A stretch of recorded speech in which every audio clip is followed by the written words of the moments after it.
Welcome to this session, which is based on Microsoft Identity Platform. As you know that, as you might have gone through the snippet that you see on the screen, my name is Imran Ketani, and I am Microsoft certified trainer since now 5 years, 5 to 6 years now. I started my Microsoft journey way back, but I became trainer in 2017 starting. Okay. Since then, I have been delivering sessions to, to corporate, to retail, and all those things. So this is my first session for Satyava, Satyava.dev. Okay. Now I chose this platform, Microsoft Identity Platform, because this is important to understand how you'll be managing your identity and access when you are developing an application, who will be able to access your application, or how you'll be managing the authentication for your end users or for your internal employees. So that's what we will be covering today. If you see, this is the agenda that I have today for this session. We'll first understand the basic. Now, I'll keep this session very basic. Okay.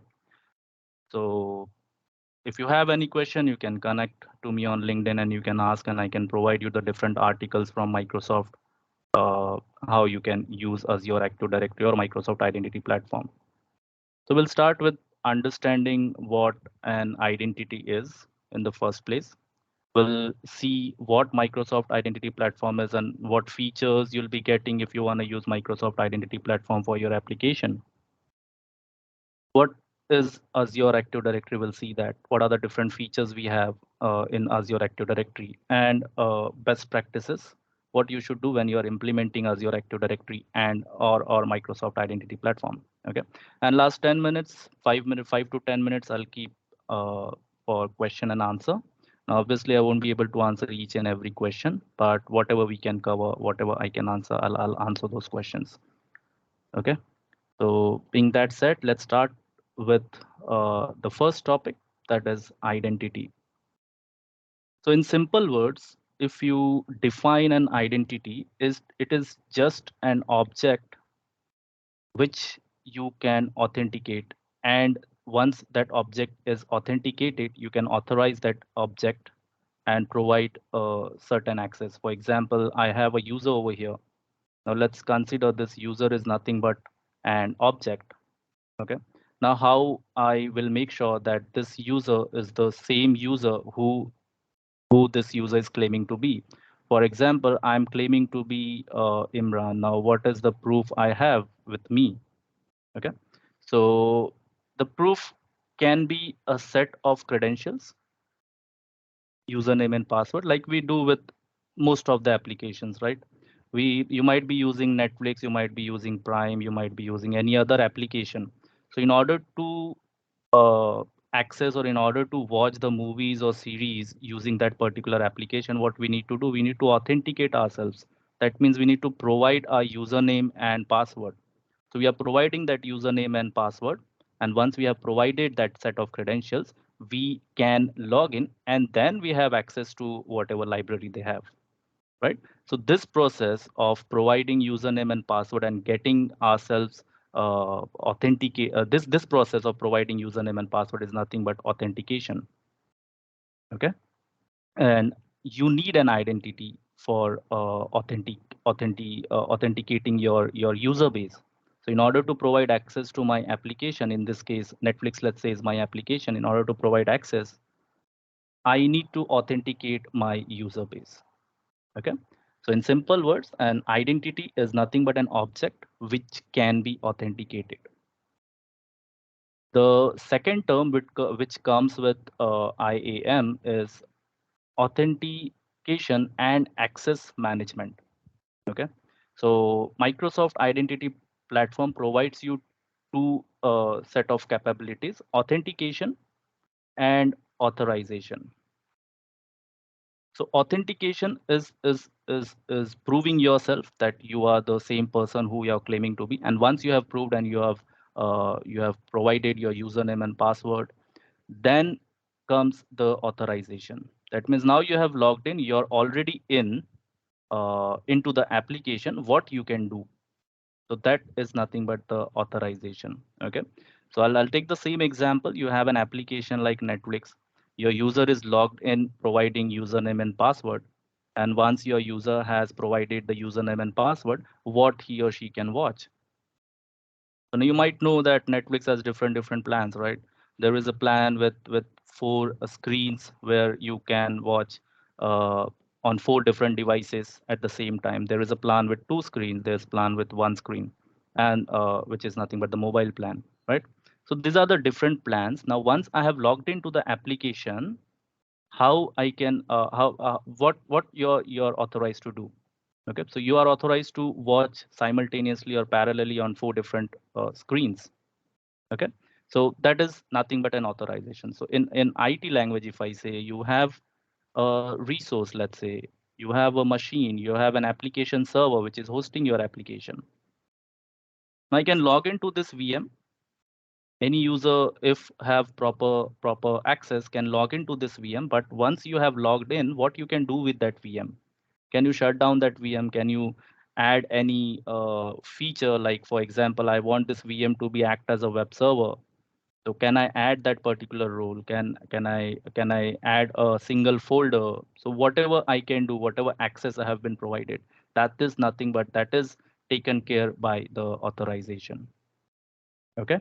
So identity is nothing but an object which can get authenticated. Authentication is nothing but the process of proving yourself, and authorization is the process of providing access to the resources.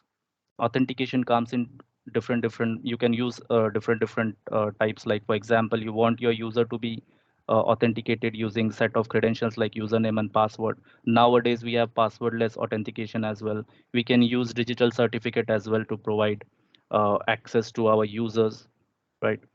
Similarly, once authentication is done, you have the authorization that kicks in. So if, and I'm talking from the Azure point of view, so if you're owner of a particular subscription, you can make anything, like you can create resource, modify resource, even delete the resources if you're the owner.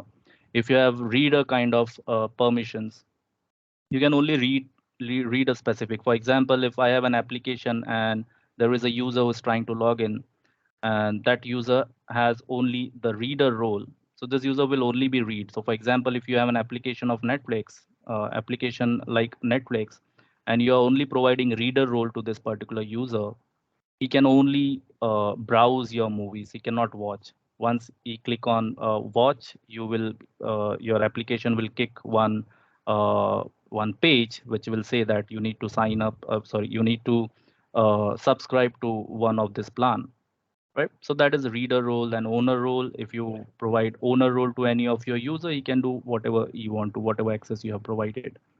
Okay, so that's an identity.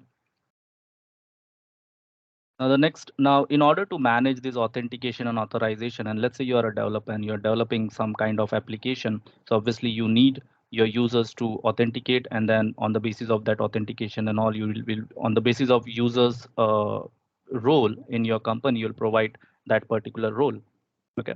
So in order to do all those things, Microsoft has come up with this Microsoft Identity Platform that you can use. So Microsoft Identity Platform is nothing but a set of technologies and services, you can say, which is provided by Microsoft, with the help of which you can build secure and scalable identity and access management solution for your application. Now, this particular snippet I've got from this Microsoft's website, so you can visit this particular website and read about Microsoft Identity Platform in detail. Okay. Microsoft Identity Platform, you can define that as an unified authentication and authorization model for both Microsoft and non-Microsoft applications. So it uses industry standard protocols like OAuth 2.0 and OpenID Connect. So if you want to leverage those, if you're developing an application and want to use OAuth 2.0 and OpenID, you can make use of Microsoft Identity Platform. It consists of several components like Azure Active Directory. Okay. Uh, Azure Active Directory is nothing but cloud-based identity and access management service, which you can use. Azure AD also provides a range of identity services apart from authentication and authorization. There is MFA, multi-factor authentication. There is self-service password reset. There is ADFS, federation services. There is B2C kind of tenant you can create. So this services provides you an additional capabilities. Now, whatever term I have used over here that we'll be discussing over here under Azure AD, but just to simplify the things, now using Microsoft Identity Platform, what you can do is that, for example, let's say you're developing an application, okay, and now this application, you need to provide access to your partner organization. So let's say a simple example. Uh, this is our application satyava.dev. Okay, we have few resources. We have our own users, and we are developing this particular application, which we want to provide access to, let's say, end users or any application or any not application, partner organization. Okay, that means we are developing an application for our partner organization, which, let's say, for simple for payroll or any HR kind of application that we are developing for our partner. So in that case, what I need to do, obviously, if I want their user to log into that application, I need to authenticate that particular user. So how to do that? So Azure Active Directory provides you that option of federation out of the box. You just need to invite those users, or you can have federation services if you don't want to use Azure Active Directory. Okay, so that you can do using Azure Active Directory. Apart from that, you can invite any user. For example, let's turn out this example now. So you are a development company, let's say, but you want to provide a tender or a project to freelancer. So let's say these are a few freelancers we have over here. Now, these freelancers, if they will be developing your application, you want them to access your own resources, your own Azure resources. So if you want to provide that kind of, if you are on that kind of scenario, you want to provide access to any freelancer or any other user, you can invite them to your own Azure Active Directory, and then you can provide the access. Okay. So these are the different scenarios that you can use Azure Active Directory for. So okay. So overall, if you see, Microsoft Identity Platform provides a set of tools and services that will enable you to develop your own application, and you can leave authentication authorization to Microsoft, and you can focus on your business logic or your development. Now, if you see this, those who are not able to see this particular diagram, now I cannot go beyond my screen, but you can visit this particular link. Let me just paste this link, and you can find it over there. I think someone already pasted that link. So you can go to that link and you can find this diagram. So what this diagram or what this figure is actually representing is that you can build your single page application, web app, web API, daemon, mobile application, and desktop console application. So it doesn't matter what kind of application you're building, you can leverage Microsoft Identity Platform for your authentication and access management requirement. Okay. So what is Microsoft Identity Platform? I guess you have understood. So it is just a platform given to you which will manage your authentication and authorization mechanism. You can focus on building your application or on developing your application. Now, why you'll be using Microsoft Identity Platform? Because it has many features. It leverages all the features that we have in Azure Active Directory. So it uses all those features, and it has that we'll be discussing over here. So it has all the features, like you can enable multi-factor authentication for your application. You can enable self-service password reset for your application. You can also make use of premium features like conditional access policies, identity protection. So all these features I can use. So MFA, you might know that all the companies right now have implemented it. That is nothing but an additional form of authentication. So you're already providing your username and password. Let's say you're the user. You're already providing your username and password when you're logging into a particular application. Okay, but username and password can be compromised. Username is very easy to verify, because let's say if I'm using netflix.com, obviously I might have used one of my social identities. So let's say I've used my Gmail accounts, and I'll be sharing that Gmail account with many vendors. Like for example, Gmail already knows. So whoever is working on Gmail, they know my email ID, right? So email or account, whatever you're using, it's easily you can easily see. For example, your company, let's say, is using this kind of uh, identities. When any user is joining your company, they're using first initial and then the surname @ whatever company you belong to .com. So it will be very easy to get the user IDs. Okay, and then you can the hacker can launch a dictionary attack or any kind of attack. He can he or she uh, can can see that, can try those passwords on the basis of users behavior, right? So it's easy to get the IDs and then to just launch an attack and see if that is successful. If any form, if that is successful, your hacker will be having access to your application. So in order to protect that, we are not trusting the user ID and password. I mean, we are trusting the user ID and password, but we are challenging the user to authenticate himself in an additional form. So that is nothing but multi-factor authentication. Your user is providing username and password, but we need one more form of authentication, right? So you can make use of Microsoft Authenticator or Google Authenticator or Okta. So those kinds of applications are already available. We can make use of Microsoft Authenticator, and we can ask our your user to register for multi-factor authentication. So even your user is providing username and password, will then send a notification or will ask our user to enter the code shown in the Authenticator app. So that is multi-factor authentication that you can leverage for your application as well. You can allow your user to reset their own password. Now, if you're building an application, most of the calls you'll be getting is for, let's say, reset password. So you need to have an help desk team in place, which will receive the call and then reset password for your user in any case if user forgets the password.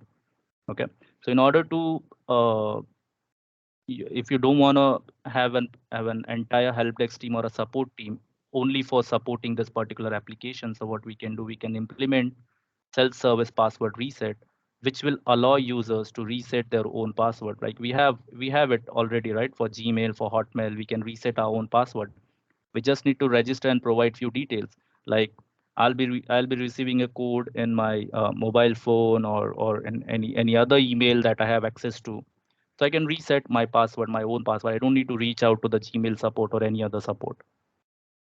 You can make use of conditional access as well. Now you know that uh, in Netflix, some contents are available in one region, let's say India, and some content is available in other region, let's say Australia. So if you're logging into Netflix using another region, using Australia region, a different content is shown. And if you're logging in from India, a different content is shown. So you that can be achieved using conditional access policies, right? So I can make use of conditional access policies, or let's say a simple example over here. If I'm making use of why I'll be making use of conditional access policies. So I'll be having a user who is logging in from, let's say, India region, and I want to block any access from India region. So I can do that using conditional access policy. I only want to allow users to logging in from one of my region, let's say Australia. So I can achieve that thing using conditional access policies. So on the basis of certain condition, now what is the condition over here? User is coming from this physical location, this physical region, and I don't want to allow access to any of my user who is logging in from India. So you can achieve that kind of thing. Or you can also make use of this. For example, you only want your user to use compliant devices. That means only the devices that is registered with your Azure Active Directory. You only want to allow your users to logging in from those devices. So you can make use of conditional access policy. Now here the condition will be user is logging in from this device. So that will become your condition. Okay. Then you have identity protection as well, which is protecting your users and your sign-ins uh, out of the box. Okay, out of the box as in you just need to enable identity protection in Azure Active Directory. So you can utilize all this. In short, you can utilize all these features when you're building your application and you're making use of Microsoft Identity Platform. So you can use all those things. Okay.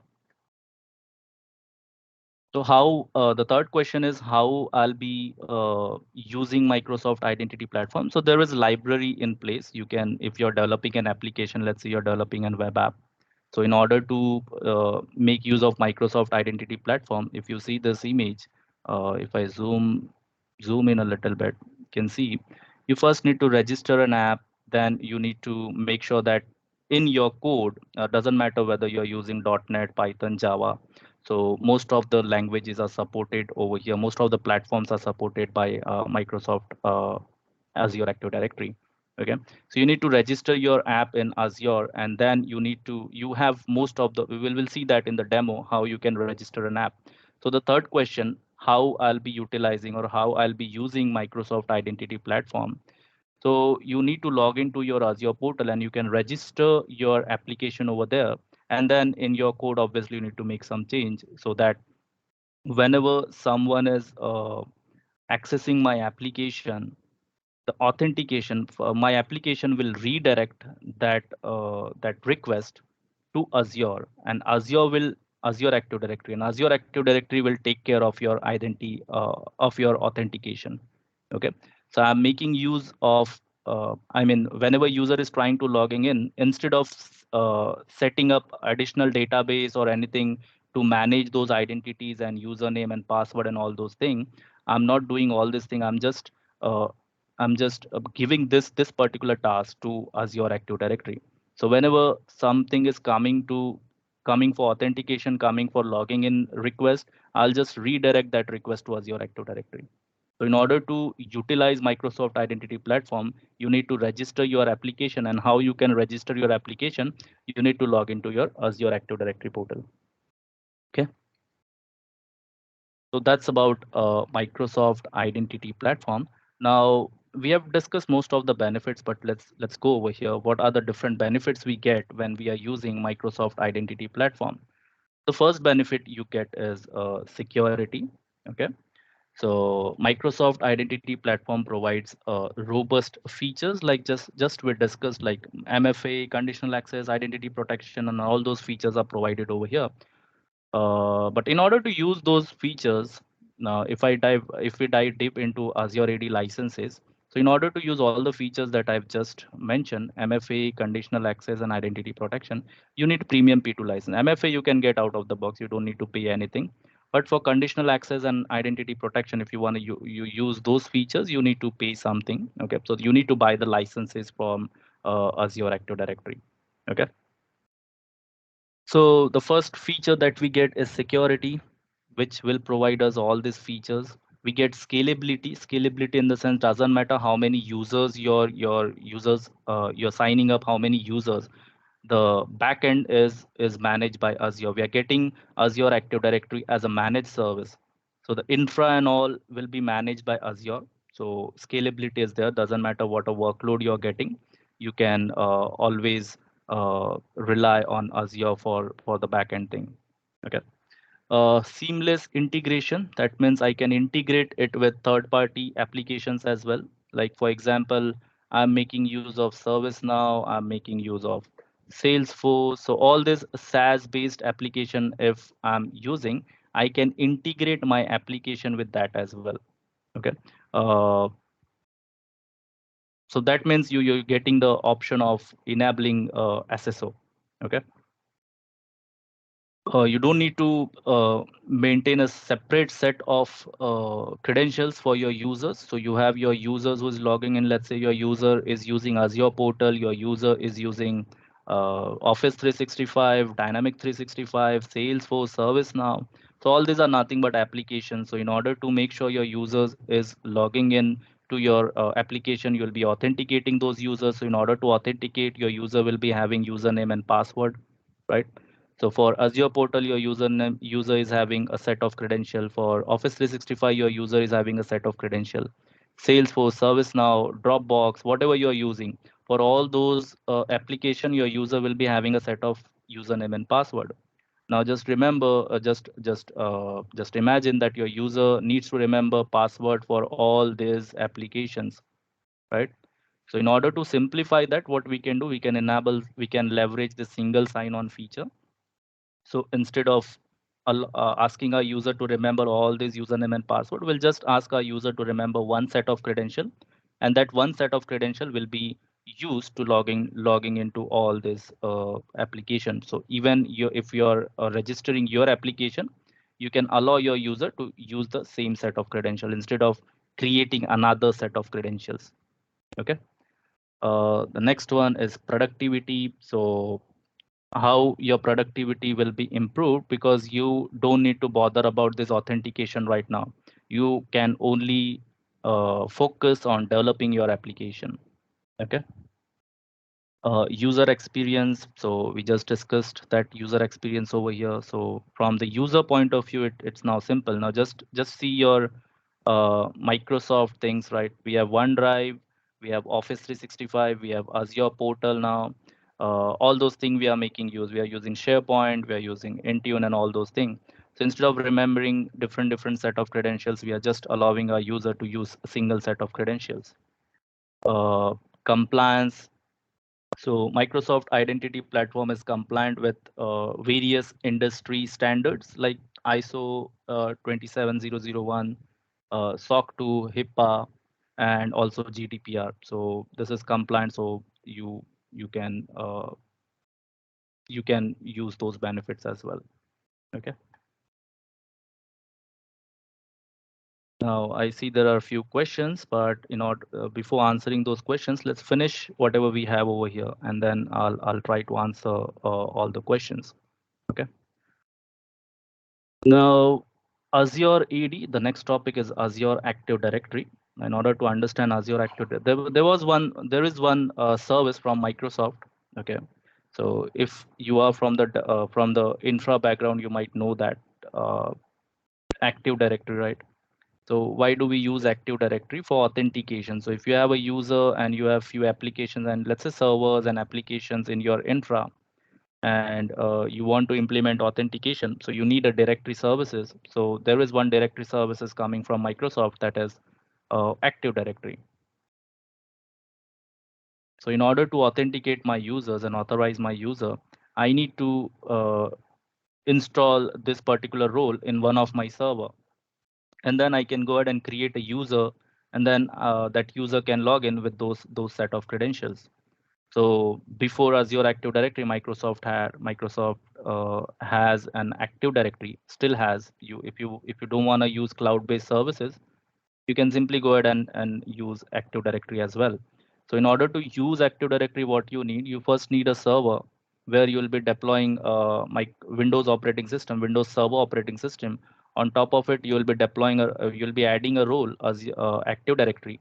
And then once you have done all this thing, now you'll be getting a tool and you can create your users, your groups, you can add your devices to the domain, right? So all those things, in order to create a user, you first need to do all this thing. So I need a server. On top of it, I need to deploy Windows operating system, Windows Server operating system. And then on top of it, I need to install Active Directory. And once all this thing is done, then I can go ahead and create user and groups, and then I can add my devices to the domain. Now, if you don't want to do all those things, you can simply sign up for an Azure account and you're getting Azure Active Directory out of the box. Okay. So all this thing is managed by Azure behind the scenes. You don't need to bother about the availability of the server in the backend. You don't need to bother about patching your operating system. So all this thing is managed by Azure. So you just sign up and use Azure Active Directory. Okay. So you create an account, an Azure account for yourself, and you already have a directory with you. So once you have signed up, you can go ahead and create users. So you see the simplicity over here. For using Active Directory, I need to first do all this thing. I need to have a server, on top of it Windows operating system, on top of it Active Directory. right?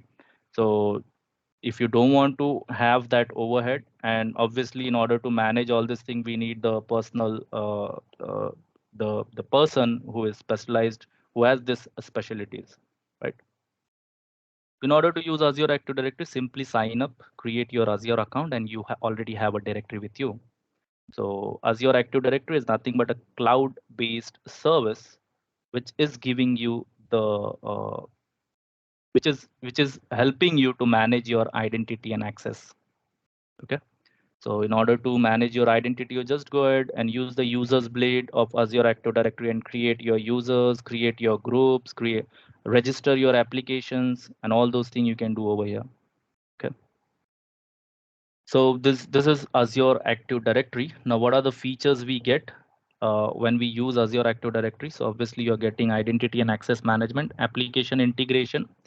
You can register your own application, or you can register an application which is already there, different SaaS-based application. ServiceNow is not a Microsoft product, right? But we are using it, let's say, for our ticketing purposes. Jira is not a Microsoft product, but we are using Jira as well, let's say, for our boards, for managing our projects, to make sure that whatever deadlines and all we are tracking that in Jira. So ServiceNow, Jira are applications coming from different vendors. Azure Active Directory is coming from Microsoft, and then we have developers who will be using that Jira, and they'll be having their own project in Jira and managing all the uh, deadlines and what is the progress of the project and all those things. If any feature need to be added, any epic need to be added, all this thing will be managed inside the Jira, right? So for this developer, I want them to log into Jira application. So what I can do, I can register that Jira over here, and then I can provide SSO to my developer. So they don't need to remember different password for ServiceNow, for Jira. So in short, I'm telling over here is that you can also integrate the applications that are coming from different vendors. So I can register those applications and I can enable single sign-on for those applications as well. Okay.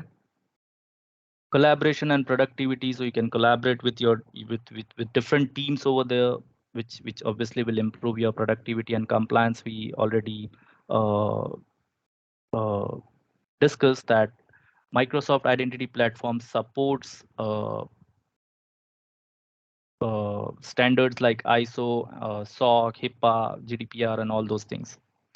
Security, we have discussed that you'll be getting multi-factor authentication, conditional access, and all those things. Okay. So for subscription, when you are logging now there are different licenses available for Azure Active Directory. So there is a free tier as well, where you won't get most of the features. But if you just want to manage your users and your groups, you can simply go ahead and uh, sign up for Azure account, and you're getting your Azure Active Directory free of cost. You don't need to pay anything. It's free of cost. Okay. But if you want to leverage like conditional access policy, identity protection, access reviews, and all those premium features, if you want to leverage, then you need to pay a certain fee. So there is premium P1 and premium P2. Okay. In premium P1 will give you some capabilities, premium P2 will give you extra capabilities. So you want to buy those licenses, uh, I think $9 or something and $6 or something per license over here, per license per user. So you need to buy those licenses. Once you have those licenses, you can assign those licenses to your users. Okay. So this is the subscription fee that you need to pay. Now, when you're using Azure Active Directory, obviously you'll be creating your users, your groups, and then your compliant devices that will be registered to Azure Active Directory. And there are two different flavors of Azure Active Directory, B2B and B2C. This is something important that you need to understand. B2B and B2C, business to business and business to customer. In the last slide, I was giving you one example where we, as in satyava.dev, we want uh, an organization to develop an application for our organization, let's say. So this will become our, let's say, partner organization. So this organization will develop an application for our organization. So in order to do that, what we need to do, we need to trust this particular partner organization, right? Trust in the sense they'll be developing an application. Then in order to make sure your users are authenticating, they need to uh, they need to maintain a separate database for your user account and password, right? So let's say you have a user currently, user one, and you want your user one to access this particular application. So in order to access, obviously user one will go and log into that application. Once he's logged in, he can do whatever application you're developing. He can do whatever you want. For example, let's say payroll application, this is the HR user, so that is the application over there. In order to authenticate that user, a database should be maintained somewhere, right? So if your partner organization is developing an application, we need to come up and think about identity and access management. So let's say your partner organization is maintaining that database of username and password. Let's say this user 01 has resigned.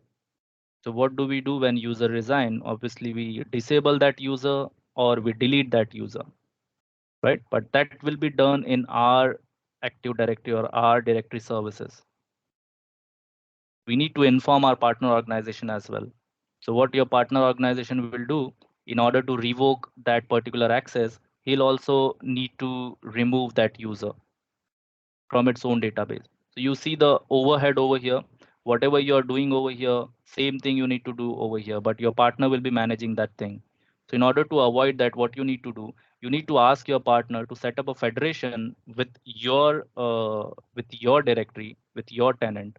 Why do we need federation here? Because we don't want to do the duplicate work in two different places.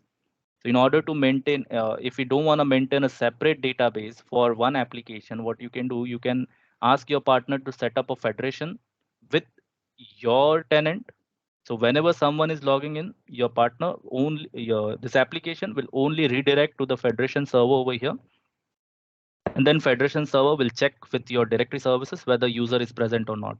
If user is present, and proper access is given over there. If user is present and authorize, allow the access. If user is not present, just deny the access. So it would be good to trust your own directory instead of trusting another database which is maintained by another organization. Okay, so this application belongs to you. Only the difference is someone else, some other organization have developed that application for you. So whatever user you are adding in or whatever user you're deleting in or disabling it from your directory services, uh, means to say that your directory services will be up to date, right? Whatever user, let's say 1,000 users have joined today or 1,000 users have resigned today. So you'll be disabling those users, you'll be adding those users. So this is the scenario where you may consider using Azure B2B. Okay, so federation is out of the box. Now, if you're using Active Directory that we just discussed, what goes into when we want to trust any other organization, you'll be having your directory server like uh, Active Directory server, then you'll be having your federation server. Similar thing will be there. You'll be having directory server in your partner organization. There will also be a federation server. And then whenever user is logging into an application which is developed by another organization, your user will be logging in. It will go to the federation. Your federation will check your directory service. Your directory service will route to the federation of the owner, and then federation will check the directory service where it is available or not. So all this based on token and claims. And once the token is provided, your user will be able to logging into that application. So you need to at least maintain one directory server, one federation server at your end. In order to get the high availability, you need to have two directory server and two federation server at your end. So all this thing you need to maintain. Now you're getting all this thing out of the box if you're going ahead and signing up for Azure and making use of Azure B2B. Okay, so that's what you'll be getting. B2B is between business to business. So you have your organization, your partner organization, and you want to trust that. So you can simply invite their developer, or you can invite your developer. They can invite your developer as well. Okay. Now, B2C is business to customer or consumer, you can say. So these are the two flavors. B2B, you understood, right? B2C will kick in when you want to allow user flows for your end users. Now here we are not talking about end users. Okay, here the application is being developed and that application is being utilized by your employees. So they will be logging in and it will be trusting your directory server. In B2C, you are developing an application for end user like Netflix. I'm not Netflix employee, but I can logging into their I can log into their application and watch a series or a movie, right? So for this user I'm talking about. So if you want to maintain directory services or authentication mechanism for your end users, then also you can make use of Azure Active Directory, but this time you need to create a separate tenant, that is business B2C tenant, which will help which will help you to create the flows. Like you can allow your users to sign up first, then that user identity will be created in your B2C account, a B2C tenant, and then your user can log in and whatever access you have provided over there. So these are the two different flavors of Azure Active Directory: B2B and B2C. B2B you'll mostly be using when you want to invite any user to your tenant, and B2C you'll be using when you have your own application and you want any end user in the world can log into, or you want to have an authentication mechanism for those end users. Okay, so for that you'll be making use of B2C. So the last topic we have is best practices, and then I'll take some questions. Okay. So when you're implementing Azure Active Directory, now whatever features that we have discussed in the previous slides, you can see over here. First, obviously, you need to plan and design Azure AD environment.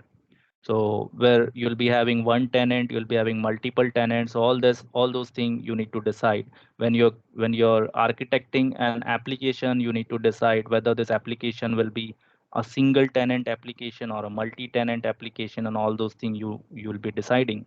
Okay. Don't forget to implement multi-factor authentication. So when you're onboarding an application into Azure Active Directory tenant, or simply you're managing your own users using Azure Active Directory, so implement multi-factor authentication. Use conditional access policies wherever required.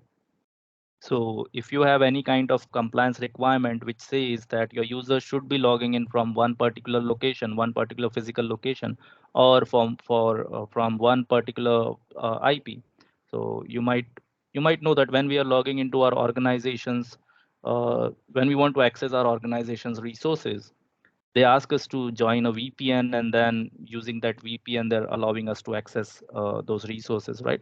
So using conditional access policies, you can restrict access to a particular IP or a block of IP addresses, and only if request is coming from that particular IP or a block of IPs, then only you're allowing access to your Azure Active Directory tenant or your application. Okay. Always review and audit. So Azure Active Directory gives you the option to review who has logged in at what time, whether conditional access policy kicked in or not.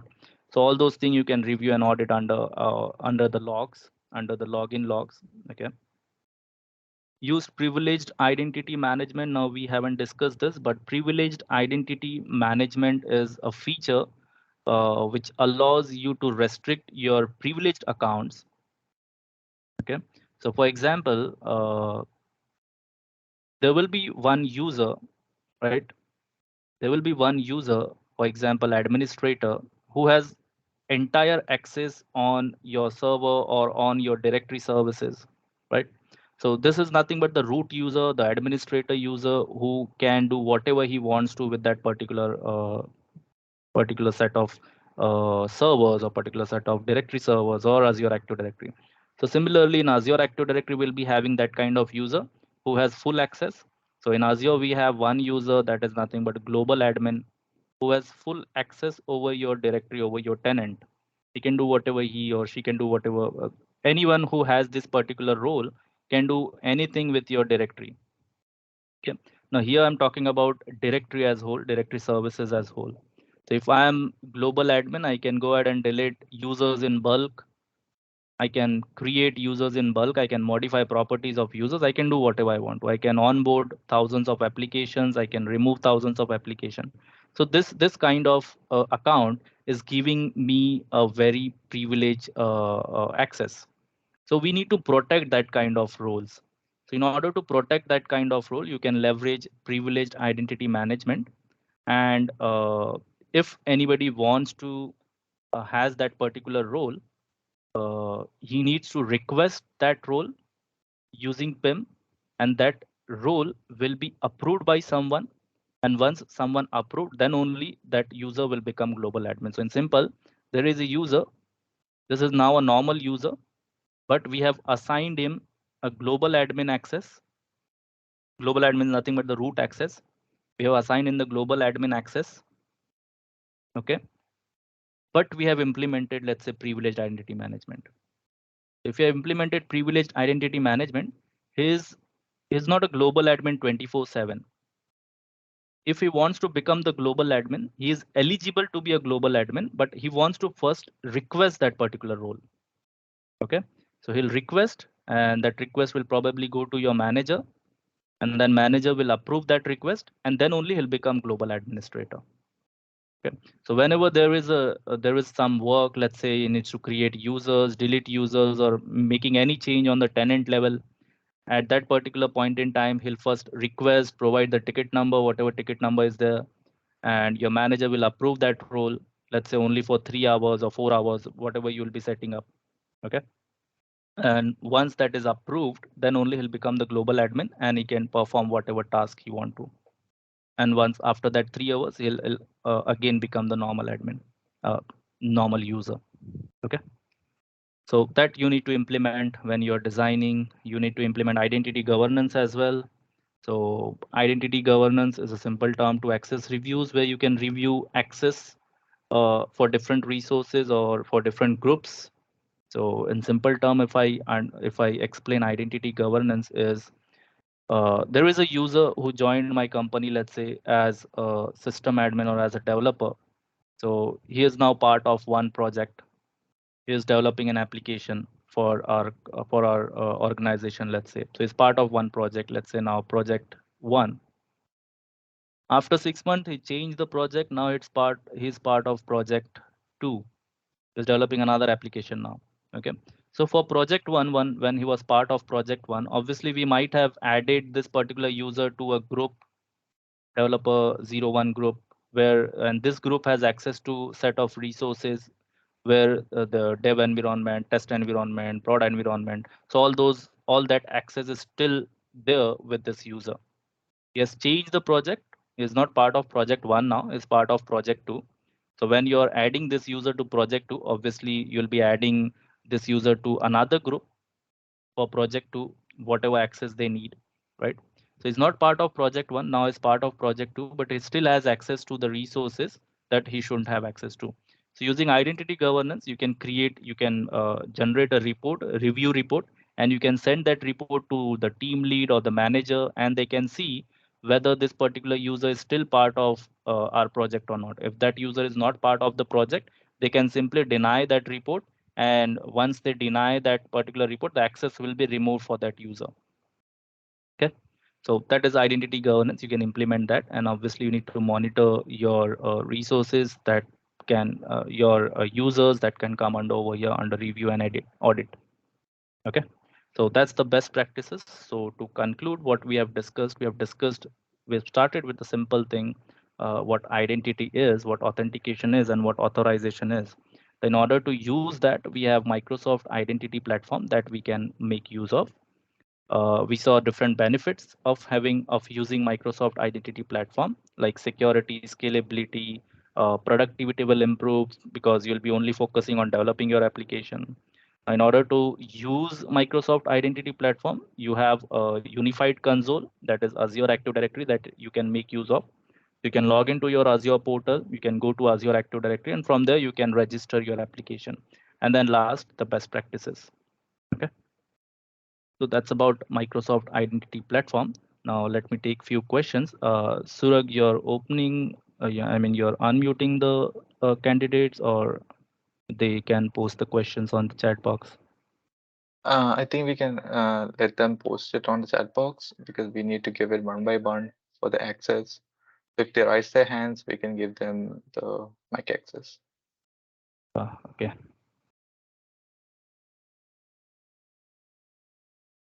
Okay, so guys, if you have any question, you can post it in the chat box.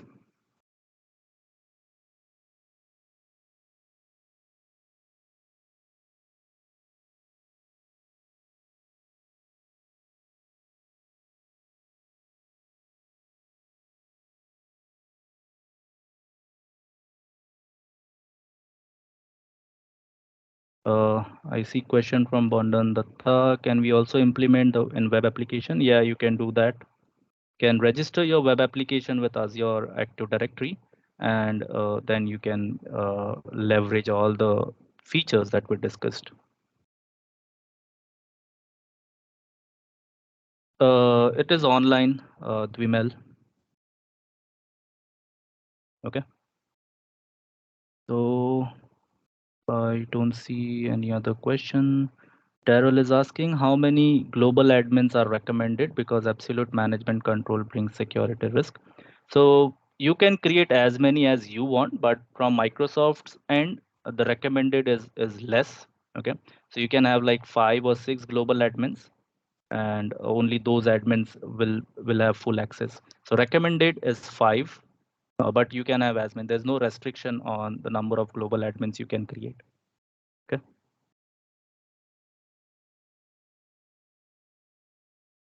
Uh, Mainur is asking what is the difference between Active Directory Windows and Azure Active Directory. So, as we discussed, if you're using Active Directory on top of Windows, you need to manage all the hardware requirement. Like I need to have a server first in place.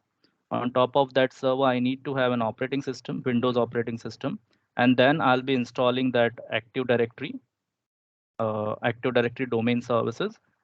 So all this thing I need to manage. Now, if you go with Azure Active Directory, you don't need to manage all this thing, the hardware, the operating system, and this particular role. So all this thing will be managed by Azure, by Microsoft, and you simply go ahead and use the unified console and go ahead and create your users, your groups, and add your users to the groups and all those things. So that is the difference. Okay. Patrick is asking, is this topic also related to SC300? Yeah, Azure Active Identity and Access Management is deeply covered in SC300. Okay. Dreamel is asking, in this case, how can we protect privacy in this webinar or in this platform? I mean, can you rephrase what you want to protect? JT is asking if you have both Azure AD for some emails and on-prem Active Directory, how can you get the identity platform for the users?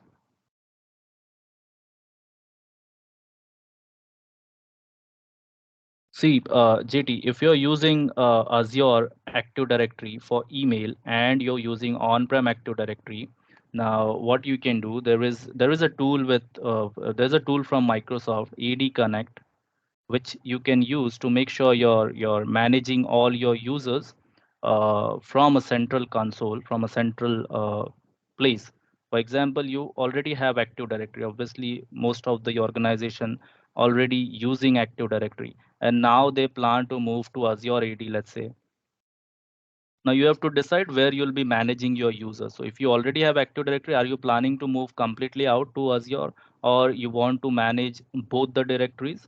So if you are managing both the directories, your central management will be AD, Active Directory, and whatever users or groups or whatever you'll be creating over here, those users will be synchronized to Azure Active Directory.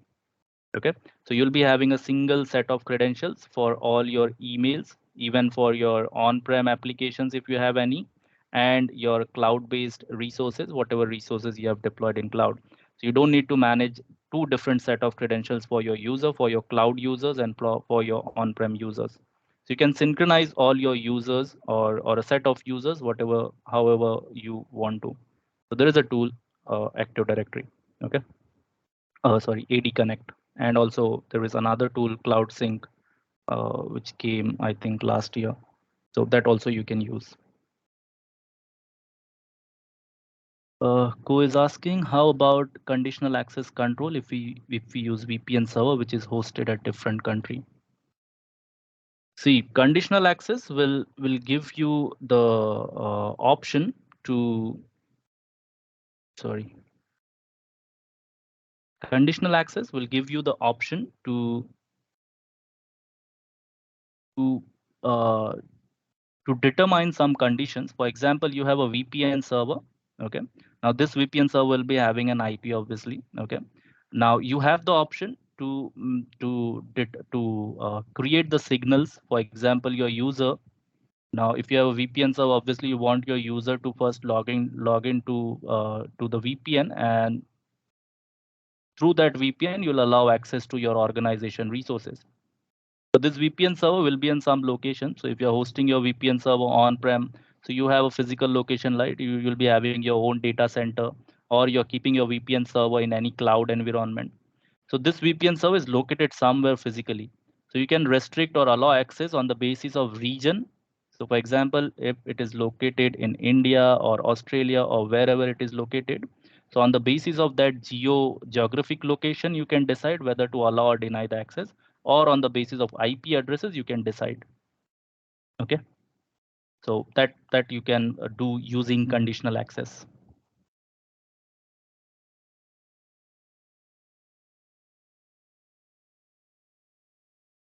Yes, Daryl. So you can make use of conditional access to implement that kind of scenario. So Daryl is asking, using of VPN and geo IP location fall under conditional access policies. So if you have that kind of requirement where you want to block or access on the basis of geolocation or on the basis of IP address, you can make use of conditional access. So conditional access policies will allow you to define your locations. For example, I'll be creating one policy where I'll be whitelisting few locations, few regions. Okay, so India, Singapore, Malaysia, like that. So I'm whitelisting this particular location. So whatever I have whitelisted, only those regions will be allowed. Other region apart from that, user won't be able to log in. Okay.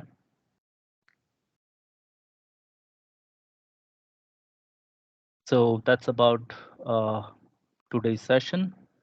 I wanted to provide one demo, but I think we are already out of time. So maybe next time when we are coming over here. So you can see over here, right? And then simple term. If you're logging into your Azure portal, this is the portal.azure.com. So this is the URL where you need to go and you need to log in if you already have an Azure account. If you don't have an Azure account, you want to use Azure Active Directory, you simply go to office.com and create your directory, create your tenant. So once you create your tenant, you'll be having access to directory. Right now I already have, and I've already logged in, so it just took me it just logged in me with this particular account. But if you don't have, you'll have an option over there to sign up, and then once you sign up, you'll be having an access to directory. Once you have access to directory, go to portal.azure.com, and from there you can search for Azure Active Directory in this search resource, and here you have access to your directory. Okay, so you can create your users, you can create groups, you can add, you can add your application. If you're developing your own application, you want to leverage Azure Active Directory, so you need to register that application. Then this is for the access reviews that we discussed. For conditional access, you need to scroll down and go to the security. Okay, so if you want to use conditional access, you can use it from here, security. If you want to add your own domain, you can use custom domain over here. So all these options are there. You can dive deep into that. If you want to learn more about this, you can register for SC300, and there you'll understand more about Azure Active Directory. Okay.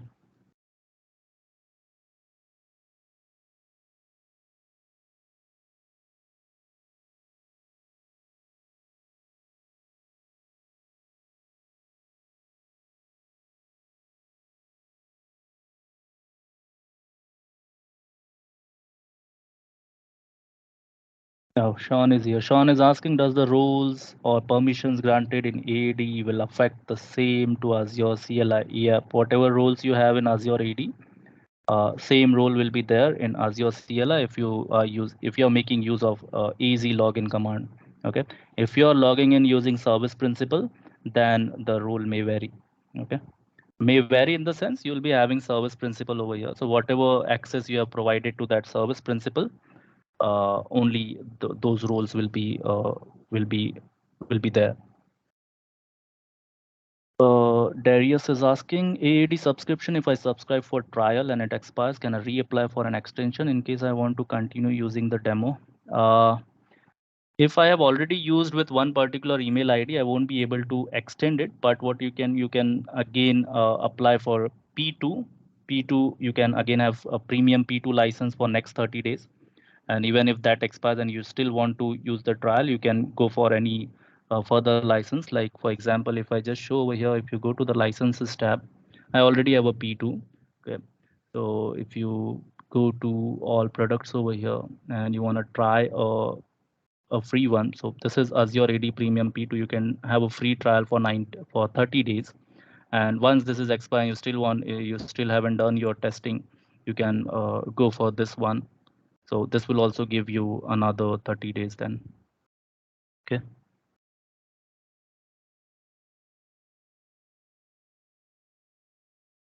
So I see only two questions in Q&A.